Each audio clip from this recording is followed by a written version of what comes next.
Hello friends, this is Prafulli Dubey. I welcome you in the YouTube channel DEC by Prafulli Dubey. As we have promised, I am here again with a new video. Today we are going to learn 20 new grammatical errors. आज फिर हम 20 नई grammatical errors पढ़ने जा रहे हैं जो कि अधिकतर लोग स्पोकन इंग्लिश में बोलते वक्त कमिट करते हैं. I hope you will listen and watch this video carefully and rectify your errors. So without wasting time, we are going to begin the video. Let's look at the board. Now, the first sentence. Look at the board. I was born in June 8. मैं 8 जून को पैदा हुआ था. इसमें कोई error, कोई गलती दिख रही है आपको? I was born in June 8. कोई गलती दिख रही है आपको? इन प्रीपोजिशनल मिस्टेक है. इन की जगह ऑन का उपयोग किया जाएगा. सेंटेंस बनेगा I was born on June 8. In का प्रयोग नहीं किया जाता, बोर्न के साथ ऑन प्रीपोजिशन का प्रयोग किया जाता है. Now the second sentence is the old man died of over eating.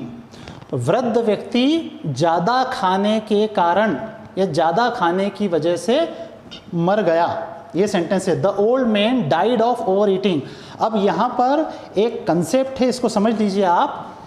यदि कोई व्यक्ति बीमारी से मरता है तो डाइड के साथ ऑफ प्रीपोजिशन का प्रयोग किया जाता है. जैसे अगर मैं इस सेंटेंस को बोलूँ the old man died of cancer, the old man died of malaria, the old man died of chikungunya. लेकिन बीमारी के अलावा और किसी चीज़ से मृत्यु हो तो डाइड के साथ ऑफ प्रीपोजिशन का प्रयोग नहीं किया जाता, इसके साथ फ्रॉम प्रीपोजिशन का प्रयोग किया जाता है. सो sentence will be the old man died from over eating. वृद्ध व्यक्ति या बूढ़ा व्यक्ति अति भोजन से या ज़्यादा खाने की वजह से मर गया. ठीक है. तीसरा सेंटेंस देखिए mister Sharma stood among A and B. A and B कोई नाम दे दिए हैं, आप आशीष और विनय भी नाम दे सकते हैं. विनय होता है, बंगाली में विनय बोलते हैं. ठीक है. तो mister Sharma stood among A and B. Mister Sharma A और बी के बीच में खड़े हैं. अब इसमें क्या गलती है? इसमें गलती ये है कि जब दो लोगों के बीच में वाले सेंस का उपयोग किया जाता है तब वहां पर अमंग की जगह हम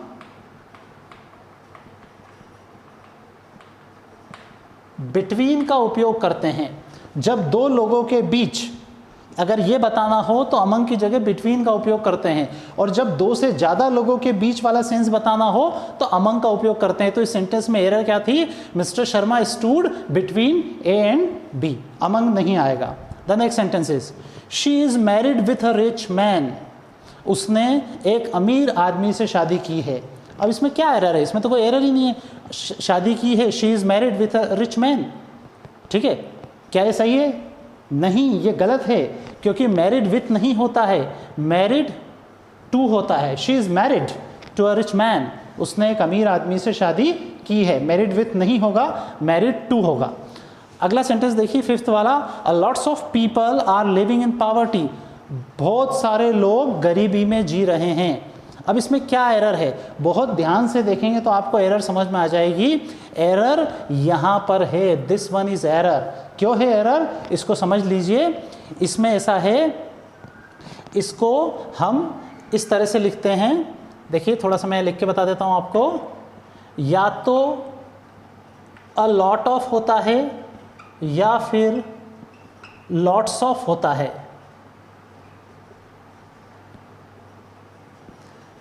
अ लॉट्स ऑफ कभी नहीं होता. या तो अ लॉट ऑफ होता है या लॉट्स ऑफ होता है. यहाँ क्या लिखा है? A lots of people are living in poverty. इसलिए ये सेंटेंस गलत है. सही सेंटेंस क्या होगा? अ लॉट ऑफ या फिर लॉट्स ऑफ. मैं ऐसा बोल सकता हूँ a lot of people are living in poverty या lots of people are living in poverty. लेकिन मैं ऐसा नहीं बोल सकता a lots of people. Okay. The next sentence is one of my friend is praying. One of my friend is praying. क्या sentence सही है? ये सेंटेंस गलत है. क्यों? क्योंकि वन ऑफ के बाद जब भी नाउन आता है उसके बाद वर्ब हमेशा प्लूरल फॉर्म में आती है. तो one of my friend is गलत होगा. One of my friend are praying. ठीक है, मेरा एक दोस्त प्रार्थना कर रहा है। वन ऑफ के साथ वर्ब हमेशा प्लूरल फॉर्म में आती है, ये इसमें एरर थी, ये गलती थी। अब देखिए, दिस विल बी ब्रॉडकास्टेड सून, जल्दी ही इसका प्रसारण किया जाएगा। अब इसमें क्या एरर है? पैसिव वॉइस का सेंटेंस है, विल बी है, वर्ब थर्ड फॉर्म का उपयोग किया गया है, पर एरर है वर्ब की। ब्रॉडकास्ट का थर्ड फॉर्म भी ब्रॉडकास्ट ही होता है, ब्रॉडकास्टेड नहीं होता। तो सही सेंटेंस होगा this will be broadcast soon, this will be broadcasted नहीं होगा। तो इसमें एरर कौन सी है? वर्ब की एरर है, थर्ड फॉर्म भी ब्रॉडकास्ट ही होगा। ठीक है, अगला सेंटेंस देखिए, ही शुड प्रे गॉड, उसे भगवान से प्रार्थना करनी चाहिए। इसमें क्या गलती है? प्रीपोजिशनल एरर है, he should pray to God, उसे भगवान से प्रार्थना करनी चाहिए। प्रे टू गॉड होता है, प्रे गॉड नहीं होता। Now sentence number 9, he is good in English, वह इंग्लिश में अच्छा है। आपको अच्छा लगता है सुनते हुए? आप इंग्लिश में अच्छे हैं, you are good in English. आप गणित में अच्छे हैं, you are good in mathematics. ठीक है ना, हमेशा बोलते हैं my son is good in mathematics, my daughter is good in English. ठीक है, ऐसा हम बोलते हैं, सुनने में अच्छा लगता है, लेकिन ग्रामेटिकली गलत है। जो सेंटेंस ऐसा बोलता है, समझ लीजिए उसको भी सही इंग्लिश नहीं आती, क्योंकि गुड इन इंग्लिश ये गलत है। सही क्या होना चाहिए? Good at English. The correct sentence is he is good at English, वह इंग्लिश में अच्छा है। अब मे के लिए हर बार इन नहीं आता है, ये सबसे इंपॉर्टेंट बात है, ये आपको ध्यान देने वाली है। आप गणित में अच्छे हैं तो you are good at mathematics होगा, you are good in mathematics नहीं होगा। अगली बार जब भी ये सेंटेंस बोलें तो ध्यान से बोलें, गुड एट होता है, गुड इन नहीं होता। अगला सेंटेंस देखिए, how many childrens does he have, उसके कितने बच्चे हैं। अब इसमें क्या एरर है? आप आसानी से पकड़ सकते हैं इसको। समझ में आ रहा है किसी को क्या एरर है? हाँ, आपको समझ में आ रहा होगा, आप पकड़ लेंगे। चिल्ड्रन का प्लूरल, चाइल्ड का प्लूरल चिल्ड्रन होता है, चिल्ड्रंस कुछ भी नहीं होता। ठीक है ना, तो इसमें एरर ये है, how many children does he have, उसके कितने बच्चे हैं। तो चिल्ड्रन का चिल्ड्रंस नहीं होता, चाइल्ड सिंगुलर है, चिल्ड्रन प्लूरल है। तो इसमें एरर समझ में आ गया आपको। देखिए सेंटेंस नंबर 11, इट्स हैपन, ऐसा होता है। ठीक है, इट्स हैपन, पर सेंटेंस गलत है। इस प्रकार का सेंटेंस नहीं बन सकता। ये सेंटेंस बन सकता है, अगर मैं बनाना चाहूं तो क्या बनेगा?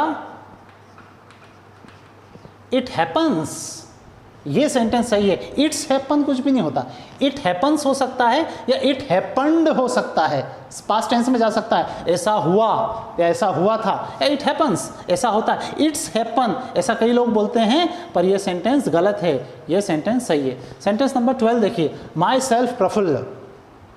ठीक, कई लोग अपने आप को इस तरह से इंट्रोड्यूस करते हैं, ठीक, जो कि पूरी तरह से गलत है। My dear friends, I would like to tell you one thing, whenever you are going to introduce yourself, do not introduce, never ever introduce yourself with myself. अपने आप को कभी भी my self से introduce मत कीजिएगा, क्योंकि ये तरीका गलत है। माई सेल्फ का मतलब होता है मैं खुद। जैसे मैं बोलूँ माई सेल्फ प्रफुल्ल, मतलब मैं खुद प्रफुल्ल हूँ। तो किसी ने क्या मुझसे पूछा कि आप प्रफुल्ल हैं या नहीं? या माई सेल्फ दिनेश, मैं खुद दिनेश हूँ, तो कोई आपसे कहीं वेरीफाई कर रहा है कि आप दिनेश है कि नहीं। तो माई सेल्फ प्रफुल्ल गलत है, सही होगा आई एम प्रफुल्ल या माई नेम इज प्रफुल्ल। इन दोनों में से किसी का भी यूज़ कर सकते हैं, आई एम प्रफुल्ल या माई नेम इज प्रफुल्ल। या आप किसी बड़े ऑडिटोरियम को या ज़्यादा लोगों को संबोधित करने जा रहे हो तो दिस इज करके भी शुरू किया जाता है। जैसे आज हमने वीडियो शुरू करते हुए बोला था, hello friends, this is Praful Dubey. तो बहुत सारे लोगों को संबोधित करने जा रहे हो तो दिस इज करके बोला जा सकता है, या फिर आई एम प्रफुल्ल या माई नेम इज प्रफुल्ल। ठीक है, माई सेल्फ करके बोलना, this is completely wrong. Now the sentence number 13, Sunil is my real brother. Sunil मेरा सगा भाई है। हिंदी में हम ऐसा बोल सकते हैं, पर इंग्लिश में ऐसा कोई एक्सप्रेशन नहीं होता। तो सुनील इज माई ब्रदर ये बोलना सही है, but Sunil is my real brother ये बोलना बिल्कुल गलत है।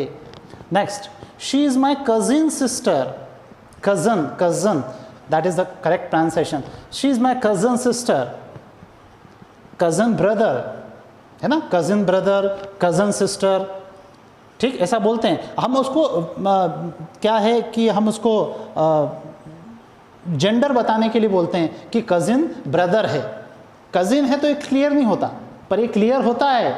आपने शी बोला मतलब ही आप सिस्टर की बात कर रहे हैं। आप अगर ही बोलेंगे मतलब ब्रदर की बात कर रहे हैं, तो कज़न के साथ सिस्टर या ब्रदर नहीं जोड़ा जाता। शी इज़ माई कज़न, वह मेरी मामा की, मौसी की, बुआ की, है ना, ताई जी की लड़की है, ठीक है ना।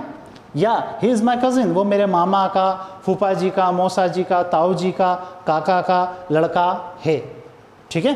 तो कज़न के साथ ब्रदर सिस्टर नहीं जोड़ा जाता। Now look at the sentence number 15। He invited me on dinner, उसने मुझे रात के खाने पर आमंत्रित किया। अब इसमें क्या एरर है? ही इन्वाइटेड मी, उसने मुझे आमंत्रित किया ऑन डिनर, रात के खाने पर ये यही गलती है। ऑन डिनर नहीं होता है, क्या होता है? To dinner. He invited me to dinner, उसने मुझे रात के खाने पर आमंत्रित किया था, ठीक है। Sentence number 16। He wants to learn guitar, वह गिटार सीखना चाहता है। अब इस सेंटेंस में तो आप बोलेंगे कि सर अभी तक तो ठीक है, इसमें तो कोई गलती हो ही नहीं सकती। ये सेंटेंस ग्रामेटिकली गलत नहीं है, पर लॉजिकली गलत है। वो गिटार सीखना चाहता है, सेंटेंस कंप्लीट नहीं है। He wants to learn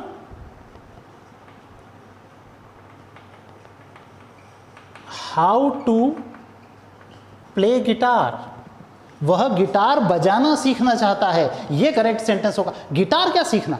guitar बजाना सीखना। तो he wants to learn how to play guitar, ये सही सेंटेंस है। He wants to learn guitar, this sentence is wrong. He wants to learn how to play guitar, ये sentence सही है। Now sentence number 17। Sentence number 17 देखिए। I wish I was a rich man, present में, वर्तमान में पूरी न हो पाई अनफुलफिल्ड डिज़ायर को बताने के लिए आई विश वाले पैटर्न का उपयोग किया जाता है कि काश मैं अमीर होता। आई wish I was a rich, present में अनफुलफिल्ड डिज़ायर को पूरा करने के लिए इस पैटर्न का यूज़ किया जाता है, काश मैं अमीर होता। लेकिन इसमें हमेशा एडवर्स वर्ब का प्रयोग किया जाता है। ये सेंटेंस गलत है क्योंकि यहाँ पर वॉस का नहीं वर का उपयोग किया जाएगा। तो सेंटेंस होगा आई विश आई वर रिच, काश मैं अमीर होता। ये इसमें एरर थी। सेंटेंस नंबर 18 देखिए। Sameer has been living here from his childhood, Sameer यहाँ पर उसके बचपन से रह रहा है। अब इसमें क्या एरर है? देखिए, Sameer has been living here from his childhood, tense की एरर है इसमें। ये परफेक्ट कंटिन्यूस टेंस है, प्रेजेंट परफेक्ट कंटिन्यूस टेंस का सेंटेंस है ये। इसमें गलती ये है कि जब भी कोई बिगिनिंग पॉइंट बताते हैं तो उसके साथ सिंस का उपयोग करते हैं, और ड्यूरेशन बताते हैं तो फॉर का उपयोग करते हैं। यहाँ पर बिगिनिंग पॉइंट बताया गया है, फ्रॉम का उपयोग गलत किया गया है। The correct sentence, correct word होगा यहाँ पर सिंस। तो सेंटेंस बनेगा Sameer has been living here since his childhood, Sameer यहाँ पर अपने बचपन से रह रहा है या उसके बचपन से रह रहा है। तो सिंस वाली एरर है इसमें, ठीक है। Next, I am going out of station, मैं शहर के बाहर या स्टेशन के बाहर जा रहा हूँ। देखिए, पहले समय में यातायात का एक ही साधन हुआ करता था सामान्यतः, वो होता था ट्रेन, या लोग घोड़ा गाड़ी से जाते थे। तो ये बहुत कॉमन फ्रेज था। लेकिन अब ये चेंज हो गया है, स्टेशन का यूज़ नहीं करेंगे आप। स्टेशन की जगह क्या बोलेंगे? I am going out of town, या आउट ऑफ सिटी भी बोल सकते हैं। स्टेशन बोलना ये आउट ऑफ डेट हो गया है, इसलिए इसकी जगह आप आउट ऑफ टाउन या आउट ऑफ सिटी बोलिए। Next, he is busy in his work, वह अपने काम में व्यस्त है। अब इसमें क्या गलती है? गलती है बिजी इन कभी भी नहीं होता है, प्रीपोजिशनल एरर है, बिजी एट होता है। He is busy at his work, वह अपने काम में व्यस्त है, ठीक है। तो ये 20 सेंटेंसेस हैं, दीज आर द 20 सेंटेंसेस। आपने एक एक सेंटेंस ध्यान से सुना होगा और मुझे विश्वास है कि आप इन सेंटेंसेस को यूज़ करेंगे और अपनी स्पोकन इंग्लिश को इम्प्रूव करेंगे। ग्रामेटिकल एरर्स जो आप कमिट करते हैं उसको धीरे धीरे कम करते हुए, रेक्टिफाई करते हुए पूरी तरह से ख़त्म कर देंगे। माय डियर फ्रेंड्स, अब अगले वीडियो में हम कोई ग्रामेटिकल एस्पेक्ट या कन्वर्सेशन से रिलेटेड कोई टॉपिक लेंगे और आपसे बात करेंगे। तब तक DEC YouTube channel by Praful Dubey, please watch it, subscribe it, like it. Till then, goodbye, have a nice time.